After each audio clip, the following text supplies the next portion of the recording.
तो केजरीवाल जी कोई आम इंसान तो नहीं थे। हाँ, पार्टी आम आदमी हो सकती है, लेकिन आम इंसान नहीं थे। वो दिल्ली के मुख्यमंत्री थे। बिना कुछ किए हुए किसी पर कोई आरोप नहीं लगता। कई सालों बाद मौका मिला है और दिल्ली की मुख्यमंत्री एक महिला बनी है फिर से इतने वर्षों के बाद में। शीला दीक्षित के समय भी बहुत सारे अच्छे काम हुए हैं दिल्ली में। केजरीवाल जी ने जिनका फीता काटा है। नमस्कार, आप देख रहे हैं सौगंध टीवी में आपके साथ शिवम चौबे। दिल्ली में तख्ता पलट हो चुका है। दिल्ली को नई मुख्यमंत्री मिल चुकी हैं रेखा गुप्ता, जिसके बाद अब बात की जा रही है कि नई सरकार तो बन गई है, पर जो आरोप लगाकर सरकार बनाई गई थी कि भ्रष्टाचार का आरोप है केजरीवाल के ऊपर, क्या उसको साबित कर पाएंगे? क्या वो विकास की धारा जिस तरीके से बात कर रहे थे दिल्ली में बहा पाएंगे? बातचीत करेंगे। सर, क्या नाम है आपका? मेरा नाम एडवोकेट भवदीप सिंह भाटी है। प्रदीप जी, जिस तरीके से दिल्ली में नई नवेली सरकार बनी है, महिला मुख्यमंत्री बनी है, भ्रष्टाचार का आरोप कहीं ना कहीं केजरीवाल पर लगा था, जो कि अभी तक सिद्ध नहीं हुआ है। क्या लगता है जो नई सरकार आई है कोई ऐसी रिपोर्ट्स पब्लिक डोमेन में डालेगी जिससे अगर भ्रष्टाचार सच में हुआ है तो वो साबित होगा? और विकास की धारा की जो बात की जाती है कि दिल्ली में यमुना को साफ करेंगे, सड़कें बनाएंगे, बिजली फ्री, पानी फ्री, शिक्षा फ्री, ये सारी चीज़ों में कितना दम नजर आ रहा है? देखिए, माननीय नरेंद्र मोदी जी ने कहा था कि भाई जो योजनाएं हैं, जो पुरानी सरकार की ये जो योजनाएं हैं, जो जनहित की योजनाएं हैं, वो कोई बंद नहीं होगी। उनमें और इजाफा किया जाएगा और जनमानस को लाभ दिया जाएगा।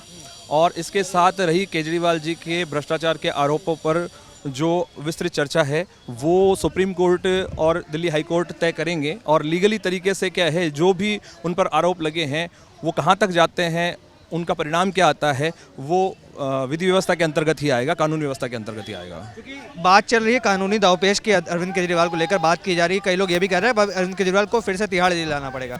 तो क्या कुछ आप अगर केस के बारे में बता पाएंगे, क्या कुछ ऐसी चीज़ें हैं जिसकी वजह से केजरीवाल अभी भी फंसे हुए हैं, और कब तक ये केस, क्योंकि माना जाता है भारत में केस बड़े लंबे चलते हैं?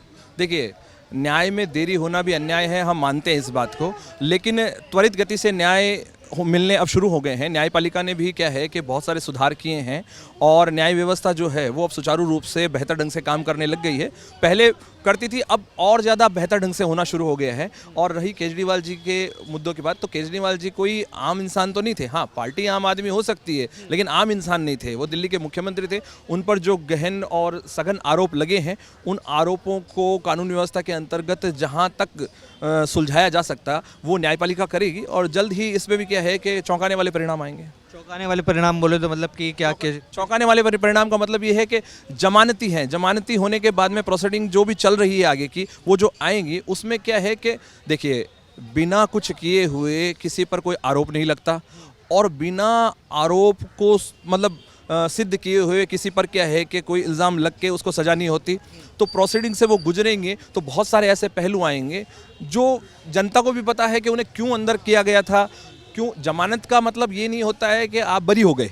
जमानत का मतलब ये होता है कि आपको कुछ समय के लिए बाहर छोड़ा गया है कि आप अपने कुछ पेंडिंग काम्स होते हैं उन्हें निपटा सकें, या स्वास्थ्य का हवाला हो सकता है, या बहुत सारी चीज़ें हो सकती है। लेकिन अब आपको प्रोसीडिंग, चुनाव हारना जीतना एक अलग चीज़। चुनाव जीत भी जाते तो भी उन्हें न्याय प्रक्रिया के इस व्यवस्था से गुजरना पड़ता।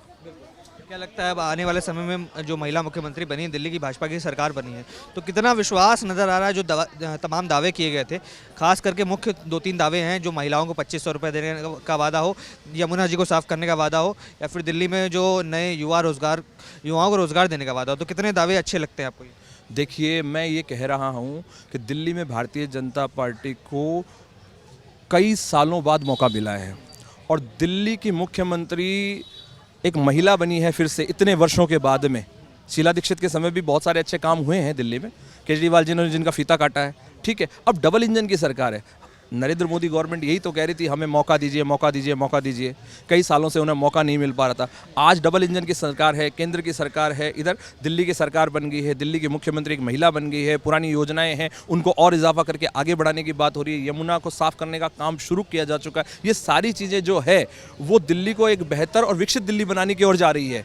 तो दिल्ली के लोगों को जब भरोसा जताया है भारतीय जनता पार्टी पे और नरेंद्र मोदी सरकार पे, तो अब रेखा गुप्ता के नेतृत्व में और नरेंद्र मोदी के संरक्षण में दिल्ली को विकसित बनाने के लिए थोड़ा धैर्य की जरूरत है। दिल्ली की जनता यदि 5 साल में कुछ न करे, नरेंद्र मोदी गवर्नमेंट या दिल्ली गवर्नमेंट मिलकर, दोनों डबल इंजन की सरकार, तो आने वाले चुनाव में उनको उनके हिसाब से उनके परिणाम दिखाई देंगे। लेकिन अभी वक्त है धैर्य का और 5 साल इनके कार्यकाल को देखने का। तो हमें धैर्य के साथ में विकसित दिल्ली की ओर जाना चाहिए, विकसित भारत बने और विकसित दिल्ली बने, हमारा यही उद्देश्य होना चाहिए। आप देख रहे हैं सौगंध टीवी, सौगंध वतन की।